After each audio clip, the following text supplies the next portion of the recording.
আজ আমি ঘরে বসে আনলিমিটেড চার্জিং পাখা বানিয়েছি, তাও মাত্র 1 মিনিটে। তো গাইস, আজকাল যে পরিমাণে গরম পড়ছে, বিদ্যুৎ ছাড়া রুমের ভিতরে 1 মিনিটও থাকা সম্ভব না। যেখানেই যাই শুধু গরম আর গরম আর খালি গান। আবার তার উপরে কিছুক্ষণ পর পরই বিদ্যুৎ চলে যায়। হায় রে লোডশেডিং। এখন আর কি করবো ভাই, তুই কর। এই নে, এটা ইউজ কর।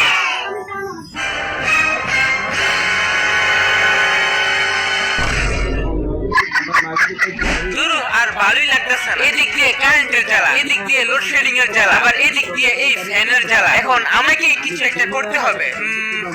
আইডিয়া। প্রথমে 2টা বোতল নিয়ে নিলাম।